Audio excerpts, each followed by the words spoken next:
रमन और ये टेलीफोन वाले। एक दिन रमन के घर पर। मैं टेलीफोन एक्सचेंज से आया हूँ सर, क्या आपका फोन खराब है? हाँ, टेलीफोन की घंटी सुने एक मुद्दत हो गई, अभी इसे ठीक किए देता हूँ।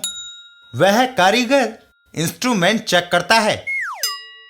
इंस्ट्रूमेंट में कोई खराबी नहीं, शायद लाइन में कोई गड़बड़ है, जाकर देखता हूँ। वह घर से बाहर चल देता है और जाकर टेलीफोन पोल पर लाइन चेक करता है। थोड़ी देर बाद, कमली, टेलीफोन ठीक हो गया। हेलो डॉक्टर साहब, मेरी भैंस को काली खांसी हो गई है।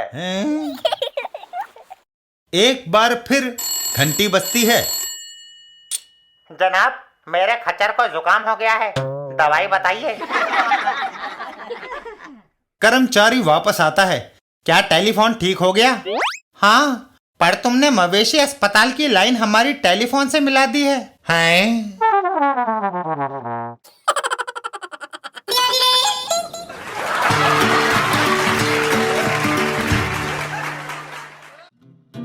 अंकुर और रेस। एक दिन शहर में। डानी, ये क्या? ये मेरी कुत्ता गाड़ी है। घोड़ा गाड़ी तो देखी है, पर कुत्ता गाड़ी ना देखी ना सुनी। क्या यह दौड़ेगी? क्यों नहीं, अभी इसे सरपट दौड़ाता हूँ। चल शेरू। और इशारा मिलते ही शेरू दौड़ लगा देता है। शाबाश शेरू, और तेज। वाह डानी, तुमने तो कमाल कर दिया। डानी की कुत्ता गाड़ी पर अंकुर की नजर पड़ती है। अरे, कुत्ता गाड़ी खींच रहा है। सैर सपाटे का यह अच्छा तरीका है। शैम्पू, क्यों ना हम भी एक कुत्ता गाड़ी बनाएं, फिर दूर दूर तक घूमेंगे। अंकुर गाड़ी बनाने लगता है। बस थोड़ी देर में अपनी गाड़ी तैयार हो जाएगी। अंकुर उस गाड़ी को अपने कुत्ते से बांध देता है। शैम्पू, तुम इस गाड़ी को खींचोगे? डानी, देखो, अपनी जैसी दूसरी एक गाड़ी। अंकुर की कुत्ता गाड़ी देखकर डानी चौंक जाता है। हैं? क्यों? इस कछुए को कहां से ले आए? यह कछुआ नहीं, मेरा कुत्ता है। मैंने तुम्हारे जैसी गाड़ी बनाई है। यह मुंह और मसूर की दाल, तुम मेरी बराबरी करोगे? बोलो, गाड़ी दौड़ लगाओगे? मंजूर है। कल सवेरे 10 बजे इसी जगह पर मुकाबला होगा। अंकुर वहां से चला जाता है। डानी, अंकुर का कुत्ता सचमुच तेज दौड़ता है। कहीं तुम हार गए तो? असंभव। मैं ऐसी तरकीब लड़ाऊंगा कि उसका कुत्ता 2 कदम भी नहीं चल पाएगा। इधर अंकुर के घर पर। शैम्पू, लो, दूध पी लो। अंकुर दूध देकर अंदर चला जाता है। यही मौका है, उसका मालिक अंदर चला गया। अगर यह कुत्ता भूखा रह जाए तो कल सवेरे दौड़ नहीं पाएगा। डानी शैम्पू का दूध उठाकर फेंक देता है।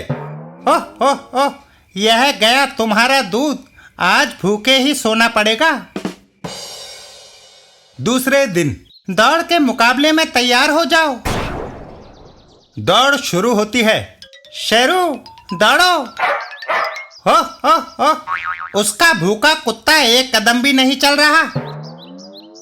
इधर अंकुर। शायद ये हड्डी काम आ जाए। अंकुर हड्डी को बांधकर शैम्पू के आगे लटका देता है और शैम्पू हड्डी की ओर दौड़ पड़ता है। हा हा हा, तरकीब चल गई और जल्दी ही अंकुर डानी से आगे निकल जाता है। ओह, मैं पीछे रह गया।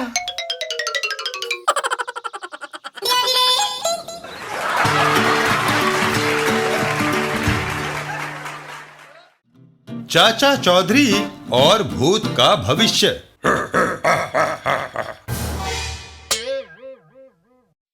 एक दिन रास्ते में। अरे, तुम्हारे चचा जान तुमसे मिलना चाहते हैं। चचा जान? कहाँ? वह आदमी एक और इशारा करके कहता है। ऊपर बैठे तुम्हारी प्रतीक्षा कर रहे हैं। राहगीर सीढ़ी पर चढ़ जाता है। सचमुच मुझे चचा जान से मिले बहुत दिन हो गए हैं। देखूं वह कैसे हैं। छत के ऊपर आए। वो राहगीर सीढ़ी से नीचे गिर पड़ता है। आए। और अपना सामान छोड़ वहां से दौड़ लगा देता है। भूत भूत। इधर वो ठग वह अपना संदूक भी यहाँ छोड़ गया। काफी कपड़े हैं, काम आएंगे। कुछ देर बाद, साबू, समाज कल्याण सोसाइटी ने मेरे पास 50,000 रुपए रखे थे। आओ इन्हें बैंक में जमा कराएं। तभी उस ठग की नजर चाचा चौधरी पर पड़ती है। चाचा चौधरी आ रहा है, इसके पास खूब माल होगा। चौधरी, तुम्हारे चचा जान ऊपर बैठे तुम्हें याद फरमा रहे हैं। मेरे चचा जान? उनको मरे तो एक अरसा हो गया है। तो फिर ताऊ जान होंगे। ताऊ जान? जरूर कुछ गड़बड़ घोटाला है। चाचा चौधरी का दिमाग कंप्यूटर से भी तेज चलता है। चाचा चौधरी सीढ़ी पर चढ़ जाते हैं। ठीक है, तुम कहते हो तो उनसे मुलाकात कर लेते हैं। छत के ऊपर, पर यहां तो कोई नहीं है। कमाल है। वो ठग चौंक कर ऊपर चढ़ता है। यह कैसे हो सकता है? अभी अभी तो मैंने उन्हें खुद ऊपर बैठे हुए देखा है। हैं? ताऊ जान कहाँ गायब हो गए? अरे भूत, जल्दी आ, शिकार आया है। भूत? यहां भूत कहां से आ टपका? कहीं तुम्हारा मतलब उससे तो नहीं जिसे साबू ने पकड़ रखा है? बचाओ, मुझे छोड़ दो। मैं भूत नहीं, जुम्मन हूँ। वह तो हमें पहले ही पता था। हा हा